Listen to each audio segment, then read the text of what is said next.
Itong hawak ko ngayon ay ang pinakabagong Insta360 Ace Pro. Sa unang tingin parang isang typical na action camera lang. Pero nagkakamali kayo. Kasi may kakaiba sa produktong to. Ito lang naman sa pagkakaalam ko ang pinakaunang action camera na pwede kang mag-shoot at pwede ka ring mag-edit. Yes, tama yung narinig nyo. Hindi lang yon kasi marami pa siyang ibang features. Pero ang tanong, goods kaya ito sa mga content creator? Lalong-lalo na sa katulad kong nagmo-motovlog. At kung di ka naman nagmo-motor, swak kaya to sa pangangailangan mo? Lahat ng yan pag-uusapan natin sa videong to. Kapag narinig natin ang pangalang Insta360, isa sa naiisip natin ay 360 action camera. Katulad nitong Insta360 X3. Well, it makes sense kasi dyan naman talaga sila sikat. Pero ang pag-uusapan natin ngayon ay ang pinakabagong typical action camera nila, itong Insta360 Ace Pro. Now, a big shout out sa Insta360 para sa binigay nilang chance na matest, ma-review at maibahagi sa inyo itong kamerang to. Pero bago natin simulan, disclaimer lang muna. Ang kamerang to pinadala sa akin ng Insta360 pero wala silang input sa maririnig nyong review ngayon. Lahat ng sasabihin ko, base yan sa naging experience ko sa iilang linggo kong paggamit nito galing sa perspective ng isang motovlogger. Emphasize ko lang din na ang gamit ko sa review na to ay pre-launch na firmware pa lang. With that being said, simulan natin sa quick unboxing para malaman nyo kung ano bang mga bagay-bagay ang kasama nito kung bibili or nagbabala kayong bumili ng Insta360 Ace Pro. Bale, ito yung box niya, andyan yung pangalan, mga highlighted features, tapos basic information sa likod. Sa loob, meron tayong quick start guide, merong stickers, tapos meron tayong warranty card, USB Type-C for data transfer at charging, isang flexible adhesive mount na pwede natin gamitin sa mga helmets o kaya sa motor natin. Tapos isang standard mount na magnetic at prong style yung nasa baba. Meron tayong isang battery na merong capacity 1,650 mAh. Pinakahuli, itong Insta360 Ace Pro mismo. Ang form factor niya, typical action camera. Pero hindi na siya katulad nitong Insta360 One RS na modular. At first glance, hawig siya sa GoPro. Bale sa taas nito, andito yung shutter button niya.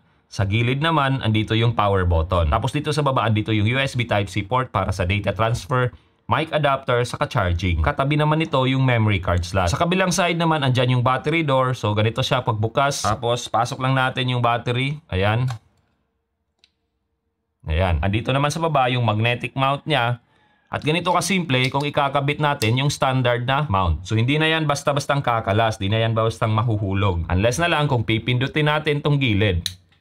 Yan. Now, itong sistemang to, hindi na to first time sa mga action camera. Nakita na natin to sa DJI, saka sa Insta360 Go 3. Pero at least, mapapadali na natin yung pagkabit at pagtanggal ng ating action camera. Pagdating sa screen, itong nasa harap niya ay isang negative backlit LCD na nagde-display ng recording time, recording mode, battery level, frame rate, resolution. Sa baba nito, yung kulay blue na ilaw na nagiging red kung nagre-record tayo. Pagdating nga pala sa internal mic niya, meron siyang tatlo. Isa dito sa harap, isa dito sa taas, tapos, isa dito sa gilid. Yung speaker grill naman niya, andito sa baba. Ang isang unique feature ng kamerang to ay ang 2.4 inches na flip screen. Bale, touch sensitive siya. So, pwede natin gamitin sa pagbago ng mga settings. O kaya sa framing, mapatypical vlogging scenario man yan, na nasa harap tayo ng camera, o kaya sa motovlogging, or kung may kinukunan tayo na ibang tao. Now, sa mga nagtatanong kung ito bang flip screen niya nakaka-apekto sa overall build quality niya. Well, maganda yung material na gamit nila. Solidly built, saka ramdam mo yung pagka-premium niya. Saka itong flip screen niya, hindi ito basta-bastang aangat. Maaangat mo lang to kung mapipindot tong dalawang locking mechanism sa gilid. Bago ko makalimutan, itong kamerang to ay co-engineered by Leica. Kung familiar kayo sa camera world, alam nyo na sikat ang brand na Leica. Under the hood, ang sensor nito ay 1/1.3 inch, na mas malaki pa sa GoPro Hero 12 na 1/1.9 inch. Kung nakita nyo naman yung Action 4 na review ko, pareho sila ng sensor, 1/1.3 inch. Pagdating sa timbang, around 178 grams to, na halos kasing bigat nitong X3 na 180 grams. Now, itabi lang natin itong mga kamerang to kasi titingnan din natin yung kasamang accessories na pinadala ng Insta360. Pero emphasize ko lang, hindi ito kasama sa mismong package niya, kundi separately sold siya. Una, itong quick release mount.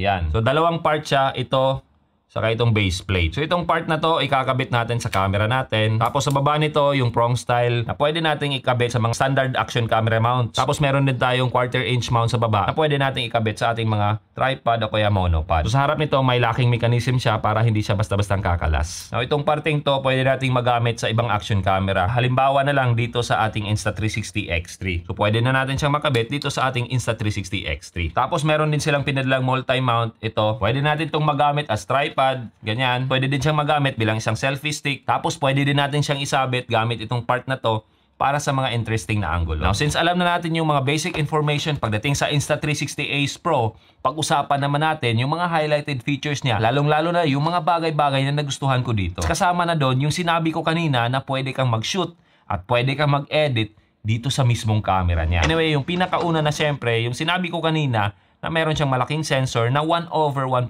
inch. Na ang ibig sabihin maganda yung kuha niya mapaaraw man yan o kaya low light situation. On top of that, gaya ng sabi ko kanina, co-engineered siya by Leica na isang sikat at matagalang manufacturer ng mga high-end camera at lenses. Now, hindi dyan nagtatapos. Kasi itong Ace Pro, meron din siyang 5 nanometer na AI chip para sa denoising feature niya na tumutulong para mas maging malinaw ang kuha nito paggabi. Patunay dyan yung recording mode niya na pure video na nagbibigay ng enhanced brightness at dynamic range sa mga challenging lighting condition. Pero syempre, we have to consider na action camera pa rin to. Di pa rin siya comparable sa isang full-frame mirrorless camera. Now, sa usapang image quality pa rin. Mayroon din itong active HDR or high dynamic range. Actually, nakita na natin tong feature na to sa ibang Insta360 action camera katulad nitong One RS. Nakakatulong to para magbigay ng magandang kuha kahit sa high contrast situation. Halimbawa na lang, tirik yung araw tapos dadaan ka sa isang malilim na lugar kasi maraming puno. Sa ganung sitwasyon, nakukuha niya pa rin yung detalye ng shadows sa kanang highlight. Now, isang importanteng detalye patungkol dito sa active HDR niya, automatic enabled siya kung yung frame rate mo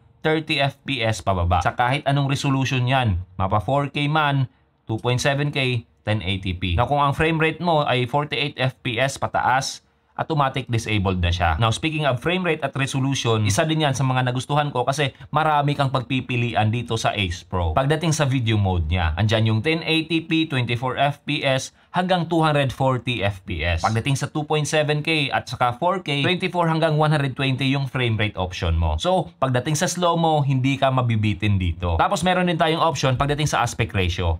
16:9 saka 4:3. Apart from that, pwede rin nating baguhin yung field of view. Merong action view, ultra-wide, saka D-warp kung ayaw nyo yung fisheye look. Bukod sa mga options na yan, meron din itong electronic stabilization o yung tinatawag na flow state stabilization na katulad ng ibang Insta360 action camera. Bale, pwede mo siyang iset sa low, standard o kaya high stabilization. Personally, goods na ako sa standard stabilization. Smooth na yung nagiging resulta ng mga videos ko doon. Now, gusto ko lang i-mention na pag naka-enable yung stabilization niya sa video mode, mapapansin nyo na may konting delay yung screen niya. Bale, normal lang po yan kasi ganyan din yung experience ko dito sa Insta360 One RS. Pero sa video, sa pure video mode mo lang yan mapapansin. Sa free frame mode, walang ganong delay. Dahil sa mode na yan, yung stabilization niya, maia-apply lang pag dinaan mo na ang video mo sa Insta360 app o kaya Insta360 Studio. Kung familiar kayo sa Pro mode or Post mode nitong Insta360 One RS, parang ganun siya. Maproseso nga lang. Pero dito sa Ace Pro, ang video mode niya, rekta na yung files mo. Bale, drag and drop na lang siya after mong mag-shoot. So, pwede mo na siyang ma-edit sa editing software na gamit mo. Siyempre, isasali ko na rin dito yung option sa color profile, white balance, ISO, shutter speed, AV compensation, pati na rin sharpness. Kasi kung matagal ka na nakafollow sa channel ko, alam mo na itong mga bagay na to, sineset ko manually para mas kontrolado ko yung kalalabasan ng mga videos ko. For example, ang usual settings ko, 5,500K pagdating sa white balance. Yung typical ISO ko naman is 100 to 800. Mas lower, mas better para wala masyadong noise. Yung EV compensation, 0. Yung sharpness naman, either medium o kaya low para hindi masyadong digital looking yung kuha. Tapos yung shutter speed ko, sineset ko manually around 1/100 o kaya 1/120. Yun kung meron tayong ND filter. Buti na lang yung ND filter ng One RS ko, kasya pala dito sa Ace Pro. So, ganyan yung itsura niya. Anyway, sa pagkarami-rami ng mga options at settings, personally, hindi ko siya magagamit lahat. Most of the time, naka 1080p 24 FPS lang ako. Flat ang color profile, manual yung exposure, tapos yung aspect ratio is 16:9 at ang field of view niya ay action view. Pero at least meron tayong ibang options in case kailangan natin. I know itong flip screen, hindi ito first time na ginawa ng Insta360. Nakita na natin to sa Insta360 Go 3 nila. Now, itong feature na to, nakakatulong sa workflow ko bilang isang content creator. Gaya ng sabi ko kanina sa pagbabago ng mga settings, sa framing, typical vlogging scenario, modo vlogging, o kaya kung gusto natin kunan yung ibang tao. Di man siya katulad ng Action 4 na dalawa yung touchscreen, may advantage pa rin kasi mas malaki itong screen na nakikita mo. Saka napaka-responsive din ng display niya. And so far, pagdating sa interface niya, pagka-organize ng mga settings niya, madali ko siyang maintindihan. Well, nakatulong sa akin na naging familiar na ako sa Insta360 action camera kasi matagal na akong gumagamit. Now, sa mga magtatanong dyan kung itong flip screen ba niya nakaka-apekto sa waterproofing, well, pwede mo pa rin siyang ilublob sa tubig hanggang 10 meters. Now, personally, since motovlogger tayo, wala akong ganong senaryong naiisip. Pero, since nagmumotor tayo, hindi maiiwasan na umulan. So walang problema ang kamerang to sa ganong sitwasyon, given na nakasara yung mga ports niya. Now, since nasa larangan tayo ng vlogging, may isang feature din akong nagustuhan dito. Aside sa voice control kasi na nakikita na natin sa ibang action camera dati, meron din siyang gesture control. So pwede tayong mag-start or stop ng recording o kaya kumuha ng pictures gamit lamang itong kamay natin. Now, gumagana siya kahit naka-gloves tayo. So for example, gusto natin kumuha ng video, itataas lang natin itong kamay natin. Ayan. Gusto natin i-stop, taas lang natin ulit. Tapos kung gusto natin kumuha ng photo, peace sign. Ayan. Yun. Pagdating naman sa recording, dito pumapasok yung sinabi ko kanina na pwede kang mag-edit dito sa kamerang to. Or sabihin na natin na may mga smart features siya na ngayon ko lang nakita sa isang action camera. Una na dyan na pwede kang mag-cancel ng isang video recording. Halimbawa na lang, ito naka-record na siya. Kunwari, hindi mo nagustuhan itong video na simulan mo.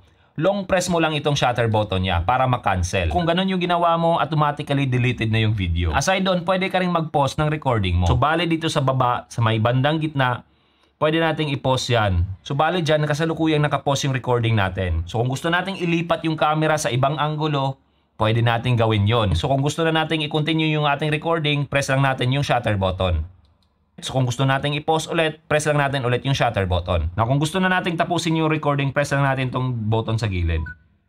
Ayan. So in other words, iisang video lang yung magiging resulta nun. Kahit sabihin na natin na iba't ibang anggulo at iba't ibang lugar yung kinunan mo. Now aside dyan, pwede din nating i-continue or dugtungan yung naunang video na natapos na nating i-save sa kamerang to. Palipuntahan mo lang sa gallery mo yung video na gusto mong ipagpatuloy. Tapos pipindutin natin itong record button sa gilid. So lalabas dyan yung option to continue recording.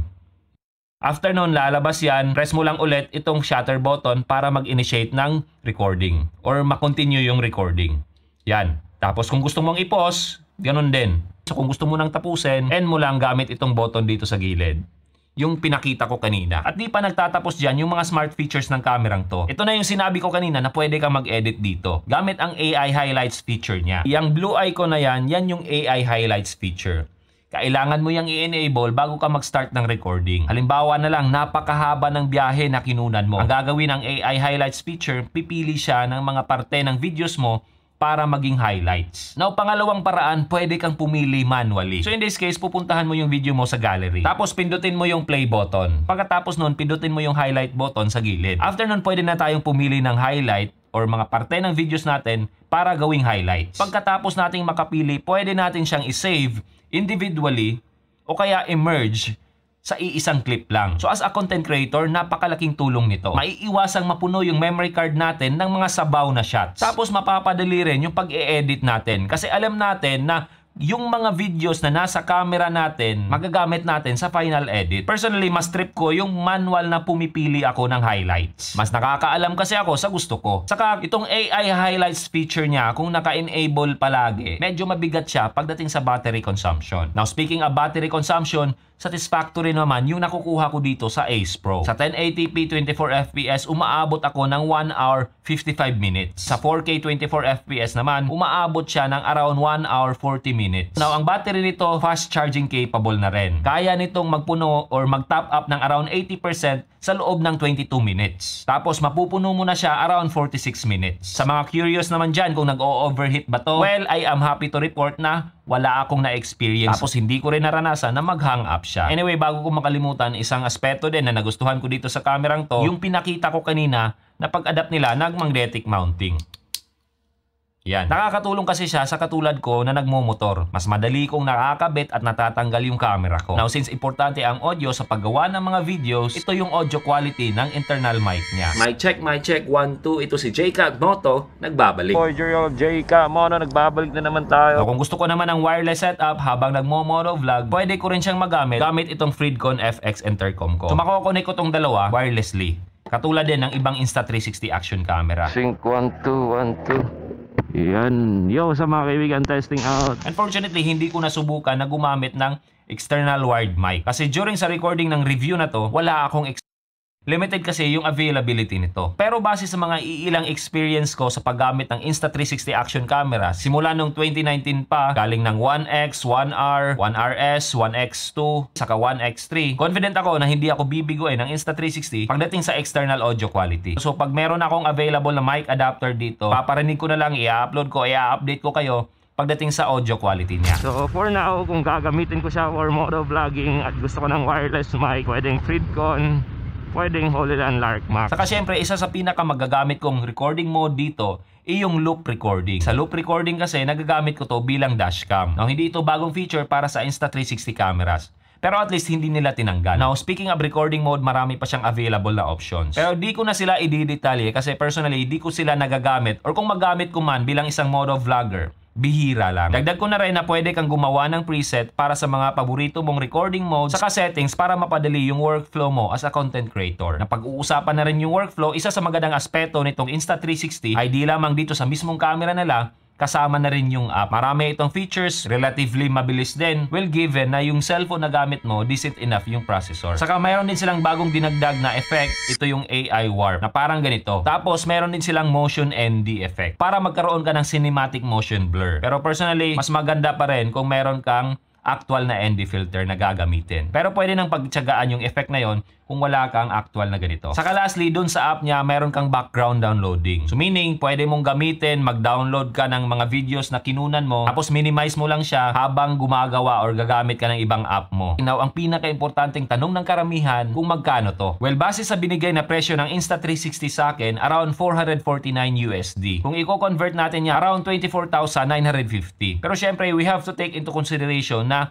maaaring magtaas pa yan sa actual market dito sa Pilipinas. At least meron na kayong rough idea kung magkano yung iipunin nyo. Anyway, balikan natin yung naunang tanong ko dito. Kung goods ba siya sa motovlogging? Yes, yung sagot ko dyan. Swak kasi sa akin yung magandang image quality niya mapaaraw man o gabi. Isali mo pa dyan yung magandang stabilization para sa smooth na kuha. Tapos yung flip screen, magnetic mount, saka gesture control para mapadali yung workflow ko. Saka syempre yung smart features niya na pwede kang mag-cancel, mag-pause o kaya magdugtong or mag-continue ng videos mo kahit na-record na siya sa camera mo. Isali mo pa dyan yung kaya kang mag-edit ng highlights dito sa kamerang to. Saka goods na rin ako sa battery life niya. Na kung di ka naman nagmumotor pero gumagawa ka ng mga videos online, hanap mo ay maliit na camera, may ibubuga at reliable pa, you might want to consider itong Insta360 Ace Pro.